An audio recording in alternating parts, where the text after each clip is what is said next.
Alcohols, phenol आणि इथर. आजच्या लेक्चरला आपण बघणार आहे नॉमेनक्लेचर ऑफ अल्कोहोल. अल्कोहोलचं नॉमेनक्लेचर कसं करायचं, अल्कोहोलला नाव कसं द्यायचं. तर अल्कोहोलला नाव देण्याआधी आपल्याला माहित असलं पाहिजे कार्बनची चेन. सिंगल कार्बन असेल तर आपण त्याला मिथेन म्हणतो, 2 असेल तर इथेन, 3 असेल तर प्रोपेन, 4 असेल तर ब्युटेन अँड सो ऑन.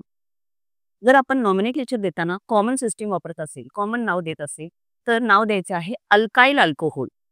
जी काही कार्बन आहेत, जेवढे कार्बन आहेत तो कार्बन मोजायचा आहे, त्याचा नेम घ्यायचा आहे आणि त्या नेमला काय करायचं आहे, त्या अल्केनचं कन्व्हर्जन कशात करायचं आहे, अल्काइल, आणि समोर काय लिहायचं आहे, अल्कोहोल. पहिला कॉमन बघूया आपण. बघा इथं 1 कार्बन आहे, 1 कार्बन म्हणजे मिथेन. मिथेनचं कन्व्हर्जन अल्काइलमध्ये काय होईल, मिथाइल, आणि पुढे काय लिहायचं आहे, अल्कोहोल. 2 कार्बन म्हणजे इथेन, इथेनचं alkyl, ethyl, alcohol. 3 carbon, 3 carbon म्हणजे प्रोपेन, प्रोपेनचं कन्व्हर्जन काय होईल, प्रोपाइल अल्कोहोल. आता इथं टर्म मी काय वापरली आहे, आयसोप्रोपाइल अल्कोहोल. आयसो कुणाला म्हणायचं, जर फंक्शनल ग्रुप अशा कार्बनला अटॅच आहे जो 2 मिथाइल ग्रुपला अटॅच असेल. फंक्शनल ग्रुप अशा कार्बनला अटॅच आहे जो कार्बन 2 मिथाइल ग्रुपला अटॅच असेल, तर त्याला टर्म द्यायची आहे आयसो. आणि इथं 3 कार्बन असल्यामुळे काय म्हणले आपण, आयसोप्रोपाइल अल्कोहोल.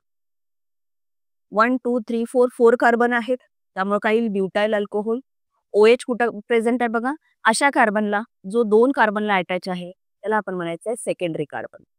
प्रायमरी जो एक सिंगल कार्बनला अटॅच असेल, सेकंडरी जो 2 कार्बनला अटॅच असेल, टर्शरी जो 3 कार्बनला अटॅच असेल. मग आता हा OH अशा कार्बनला अटॅच आहे जो 2 कार्बनला अटॅच आहे, त्यामुळे ह्याला म्हणायचं आहे सेकंडरी ब्युटाइल अल्कोहोल. प्रोपाइलमध्ये आयसोप्रोपाइल हाच सेकंडरी प्रोपाइल असतो. हे कशाचं झालं, कॉमन, जे स्ट्रेट होते. जर सायक्लिक असेल तर आपण पुढे फक्त काय लिहिणार आहे, सायक्लो. इथं बघा 1 2 3 3 कार्बन आहे, 3 कार्बन म्हणजे कोण, प्रोपेन, प्रोपाइल अल्कोहोल, आणि पुढे टर्म काय लिहिली फक्त आपण, सायक्लोप्रोपाइल अल्कोहोल.